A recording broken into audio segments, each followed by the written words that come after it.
시청자 여러분 안녕하십니까? 헬로티비 뉴스 전북입니다. 첫 소식입니다. 고창군 바닷가에서 죽은 채 발견된 야생 멧돼지는 아프리카 돼지열병에 감염되지 않은 것으로 확인됐습니다. 전북 지역에서 야생 멧돼지 사체가 발견된 건 이번 달만 6마리로 모두 음성으로 판명났는데요. 그렇지만 도내 전 지역에서는 야생 멧돼지 포획이 시작될 예정입니다. 정명기 기자입니다. 야생 멧돼지 한 마리가 기운 없이 축 늘어졌습니다. 산도 들도 아닌 고창군 해리면의 한 바닷가에서 죽은 채 발견됐습니다.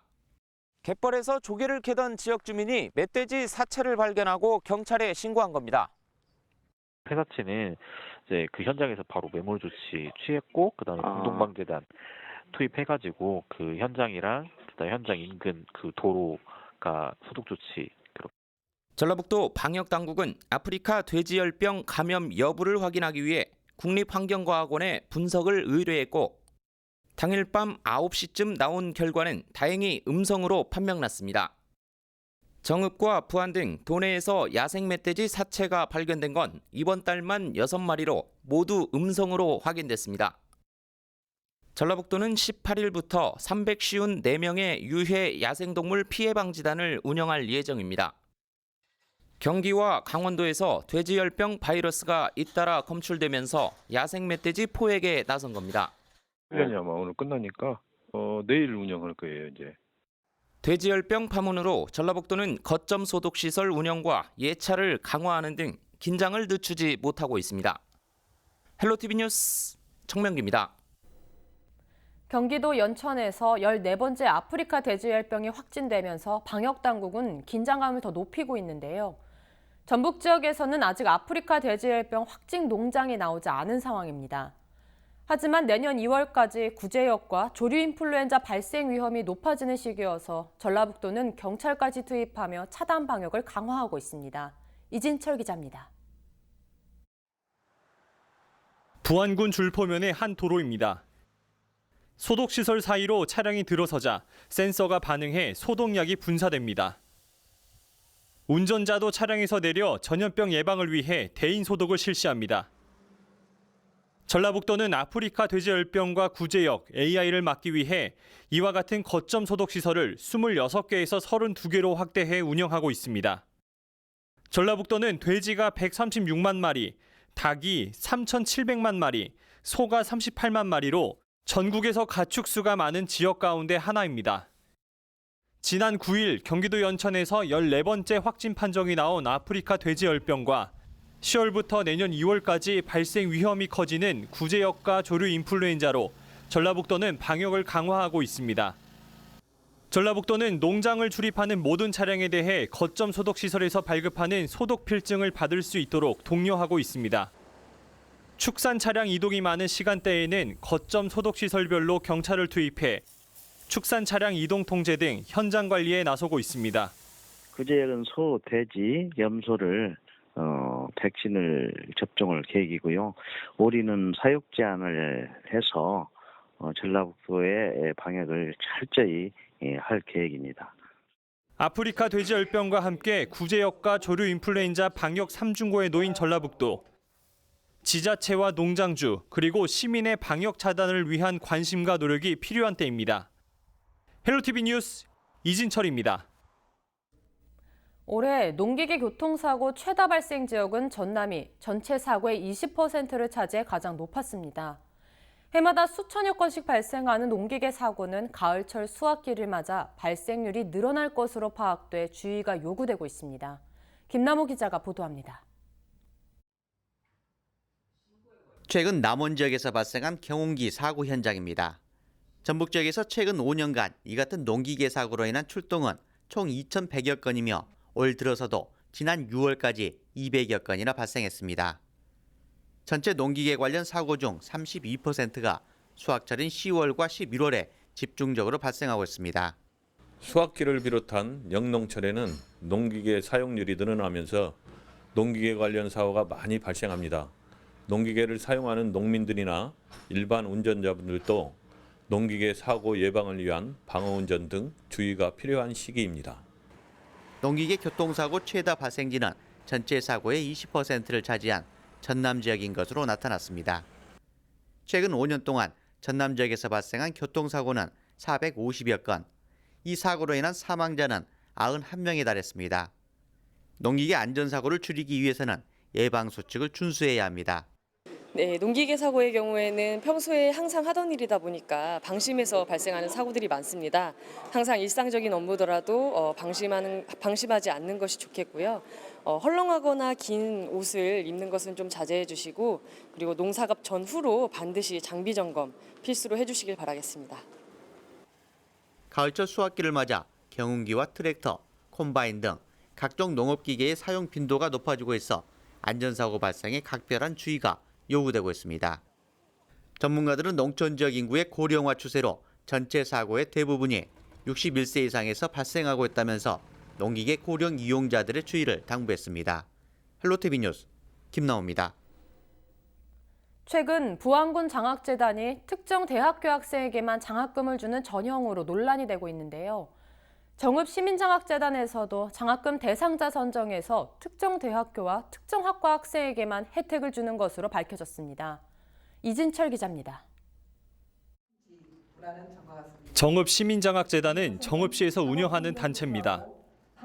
정읍시민과 각계각층의 후원금을 받아 지역 학생들에게 장학금을 주고 있습니다. 성적 순으로 장학금을 지급해야 하지만 소수 학생에게 혜택을 줘 차별이 우려되는 장학생 선발 행위가 이뤄지고 있습니다.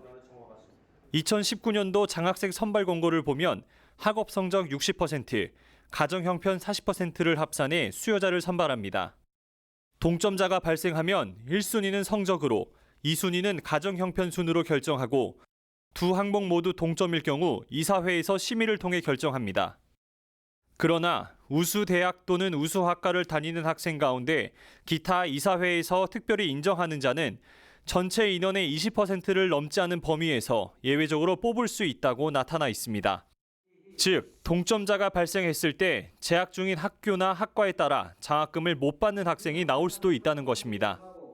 취재 결과 이사회에서 지난해와 올해 각각 한 명씩 우수 학과로 인정받아 장학 혜택을 받은 것으로 드러났습니다. 하지만 규정에 나와 있는 우수 학교와 우수 학과의 기준조차 명확하지 않았습니다.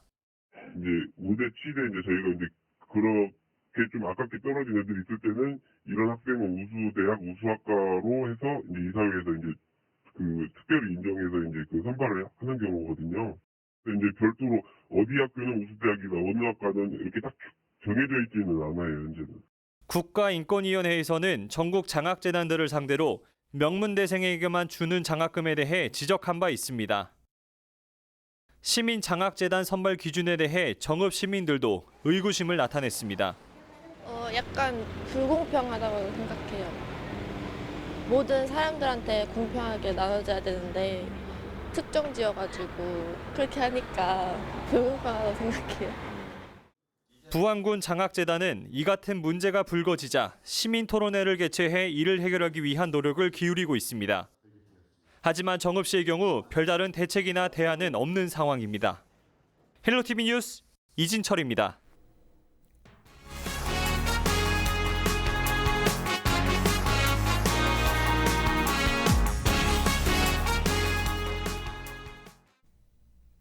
김제에서는 마을 한복판에 들어서는 태양광 시설 허가를 철회해달라는 주민들의 호소가 이어지고 있습니다.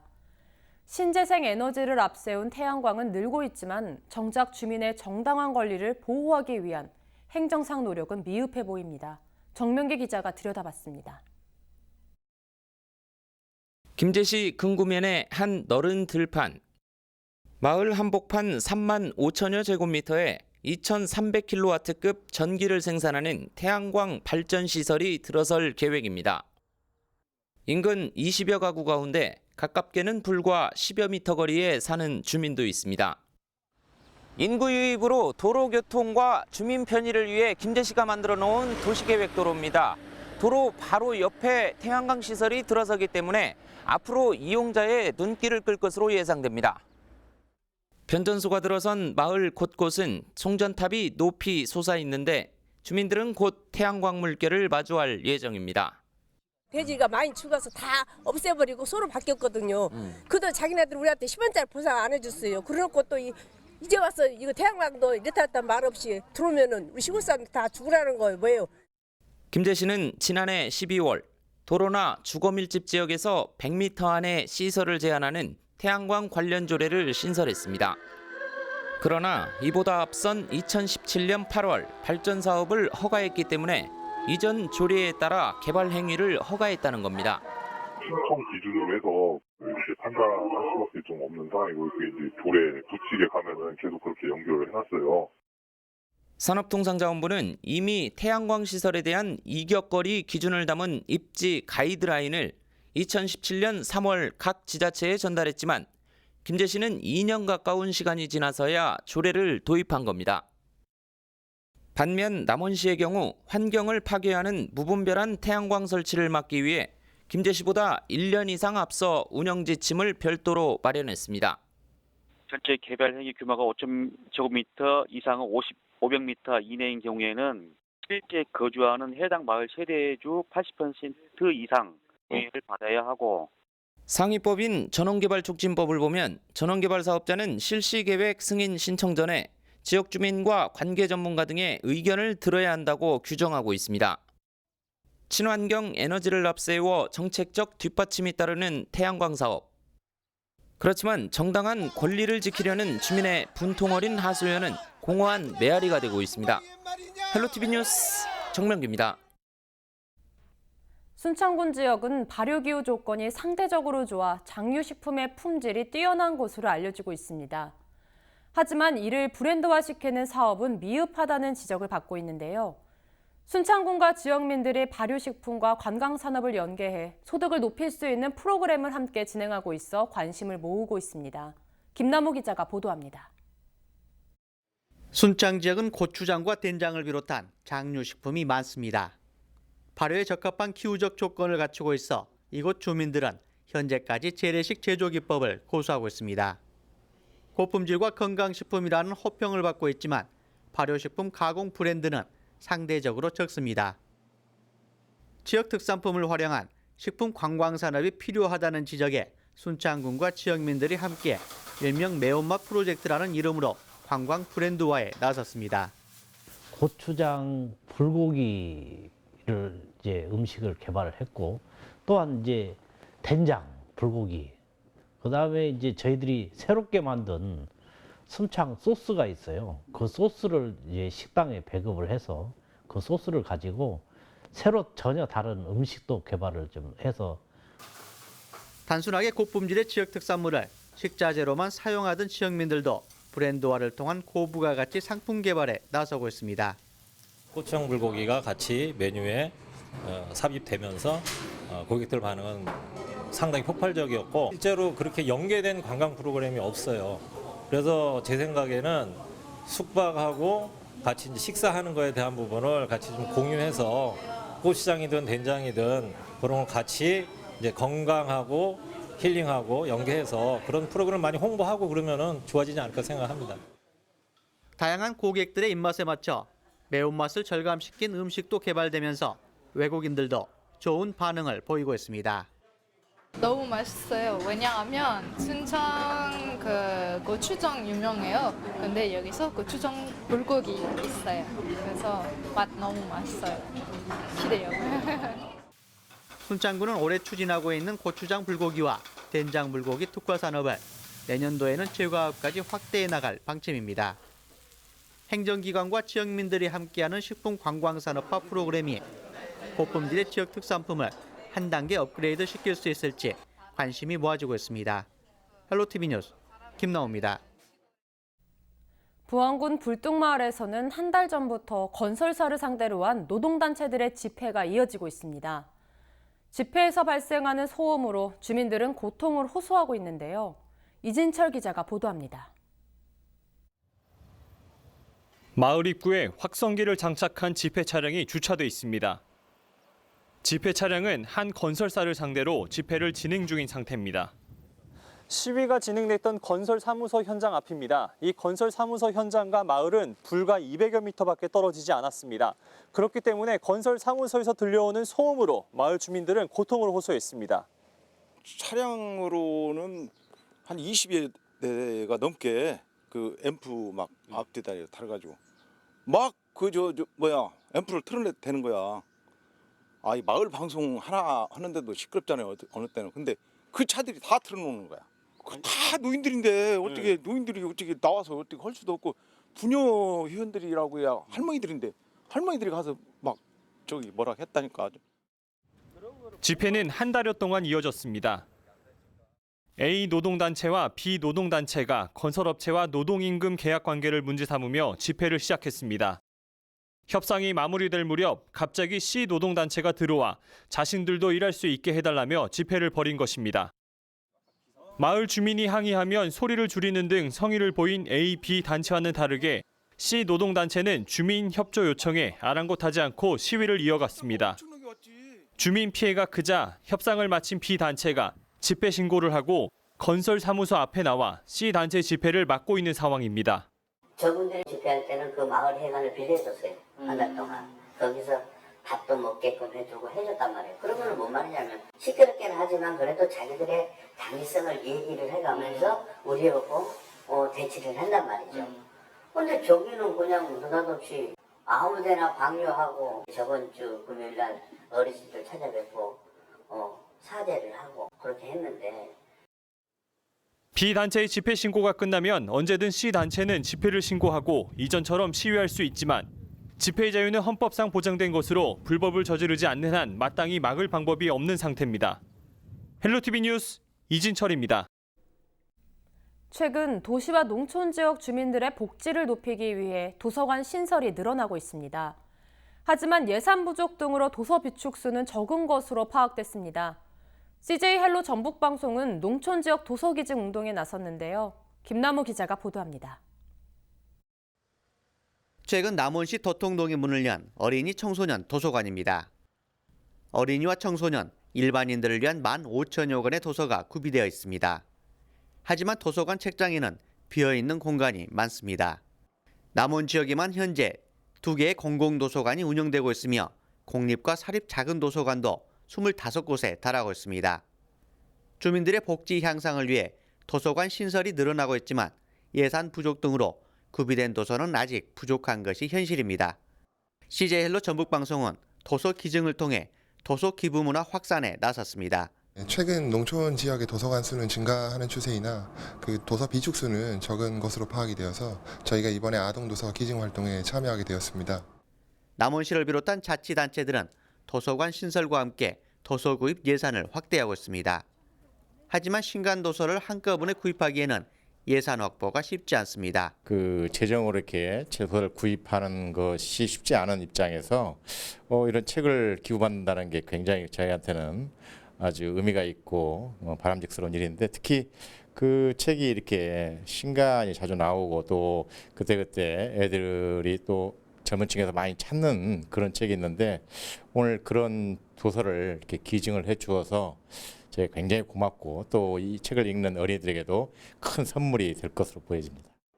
통신 발달이 가속화되면서 책보다는 컴퓨터와 같은 미디어를 통한 정보 습득이 늘어나고 있는 것이 현실입니다.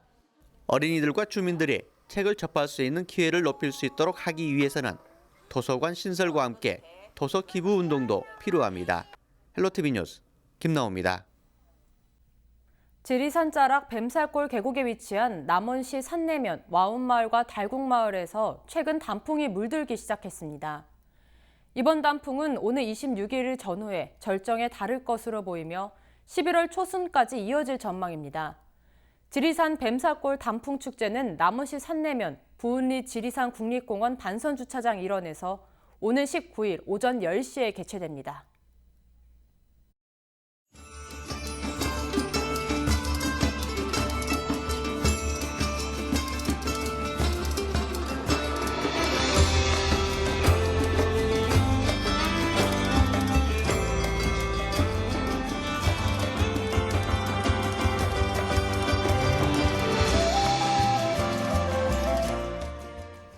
이상으로 뉴스를 마칩니다. 저희는 언제나 지역 주민 여러분 곁에 있겠습니다. 고맙습니다.